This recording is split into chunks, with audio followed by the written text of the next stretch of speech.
All right, hey guys, this is James Rauman. We're here at the Season 2 World Championships. Fortunately, with DJ Wheat, they're just bringing the lights up a little bit on us. What? My name is Buddy. You must got the wrong guy. Sorry. Oh, okay. Sorry, I had to troll. All right. You're actually Buddy's father, right? We've been joking about that in the office. We want like a Vader, Luke Skywalker thing to be going on. That was not a question, but I'll just hold the mic out. No. All right. All right. You've actually been part of the League of Legends, or part of the esports scene for a long time. Like anyone who's been following esports for the longest time, DJ Wheat is the name. You've seen the rise and fall of games. What is League of Legends to you? Like, how do you see it affecting the scene, and how do you see it like the rise and fall of Roman civilization? Well, I mean, obviously, I think you can tell how it's affected the scene just by looking at this event. You know, almost 1 million concurrents watching on the stream. Fact that it got broadcast globally on international television. You know, the teams were remarkable. Obviously, the fans were amazing. So there's obviously a lot that esports is getting out of League of Legends. As far as, you know, what is going to be tough for them, I hate you, Rivington. As far as what's going to be tough, I still stand by my thoughts that, you know, League of Legends at its core, you've got a solid game. You've got a pro approved, you know, the stamp seal approval. Riot works hard with them to, you know, to make sure it stays that way. But the toughest hurdle that they've got is definitely like getting beyond their own audience. You know, we just heard all the great numbers that came out of Riot. You know, millions of people playing, like even more, you know, being active as an active account. So that's awesome, and that's gonna obviously create this massive audience. But then it's like, how do we capture that guy from another game, or just that general esports fan, or maybe it's just someone who hasn't gotten into gaming yet that is going to through this game. You know, that's a problem that every game has. But I certainly think that you know, Riot has a great base to start with, and then they can grow that from there. It's kind of interesting. That's one of the issues that esports has faced compared with regular, more natural sports, the more common, you know, sports. You see, there's a generational thing. You have the father passing down to his son, you know, everything that he's learned and passing down his love for the game and whatnot. Do you think that that's something that we might be seeing, you know, coming forward with some of these games, League of Legends and other, you know, games in, that are competitive sports, where they might be long-lasting enough that we can see that generational gap? I mean, you have DJ Mini Wheat as a prime example. Yeah, I mean, honestly, that would be pretty great. We've seen a lot of games go beyond the threshold of what we'd expect them to go to. So, you know, I often think, like, are they ever going to make a sequel? Do they need to? Like, do they have a game that they can refresh graphically and keep the core gameplay? Like, that's what we haven't seen yet. We've seen attempts. We saw Source try to, you know, recreate the wheel with from 1.6. Didn't really work out.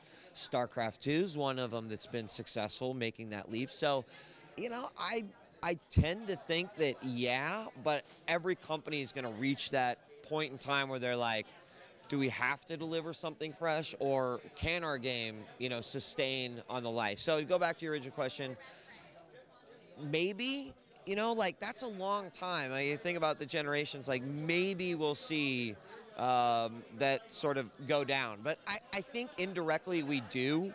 You know, the involvement of people in League of Legends who have been a part of esports for a long time.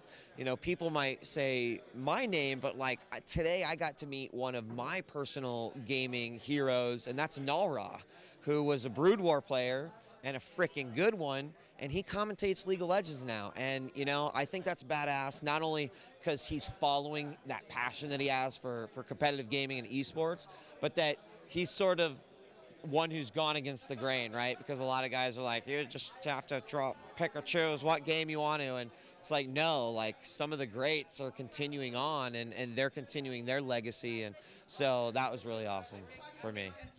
a lot of people have actually been commenting on Riot recently and how they're kind of trying to dominate the scene by just influx of money and you know, how much power they can wield over the scene. But you see, you know, all the fans that are involved. You see how, you know, this is able to support the players and allow them to, you know, create these organizations. What are your kind of thoughts on how Riot's involvement, you know, in League of Legends and in the competitive sports, and how it's going to affect the rest of the scene potentially? I mean, to me, it's one of those things where it's like, when did it become bad to support, in this case, your own game?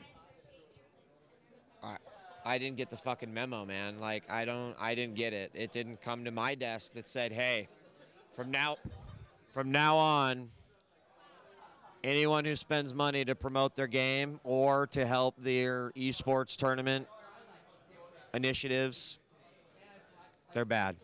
I never got that memo.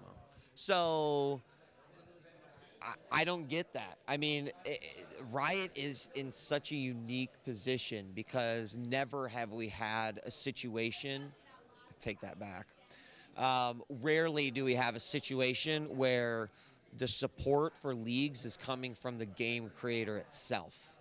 You know, Valve is certainly starting to do that. Blizzard has made some attempts, but in comparison to Riot and Valve, they've been pretty insignificant. So, you know, I think that this is great because there's so much more than just money that goes into it. You know, the fact that they had the issues with the internet connection, they're like, we have to figure out how to fix that. Like, that's something that I know StarCraft 2 fans have been asking Blizzard to do for almost 2 years now, solid. Riot seems like they're going to react by doing something about it. And the fact that they control their development and that their game is their #1 focus means that they're going to be able to do a lot of things that other leagues who don't own game titles are going to be able to do. Again, that's not a bad thing. It's different and it's new, but it's not a bad thing. And anyone who thinks so should just, I mean, it should just get it out of their head. Just like think about how silly that sounds to say they've created a game, they want to support a competitive platform, but man, those guys are bastards for throwing money at it. No, they're supporting the teams, the players, the coverage groups, the journalists, the scene as a whole. And the sooner people sort of realize that this is a growth for everyone, I think the better. I'm honestly blown away right now. Like, this is, I've really appreciated this. Just real quick, for a lot of people that don't really wear, I realize this should have gone at the beginning, but can you go into some of how you got involved with esports in general and, you know, video games and that kind of stuff? What has your path been? Yeah, I mean, my path was first and foremost a player, man. And I think that a lot of people, like here in this room, like that's how they start. They have love for the game. And my love for the game went way beyond, you know. Yeah, I played, but then when I was done playing, I started studying things, spawn times, how other teams played, you know, how we can beat other teams. And to me, I just took that sort of love for the game and ran with it. And I got to the point where it's like, I can't play anymore because I work this full-time job and I don't have 8 hours a day to be able to do it. So, you know, the next logical path for me was broadcasting. And, you know, I played the role of coach, did the broadcasting thing on the side, and I just loved it. You know, for me, it was like, wow, this is great. I get to yap my mouth and talk about video games that I love. Like, I'm in. And so I would spend hours upon hours broadcasting every night. I'd literally like work 8 to 5, come home 7 o'clock, hop on, cast till 10, go to sleep, rinse, repeat. And I just kept doing it. So I mean, honestly, my path has just been following my own, you know, my own heart as far as esports is concerned.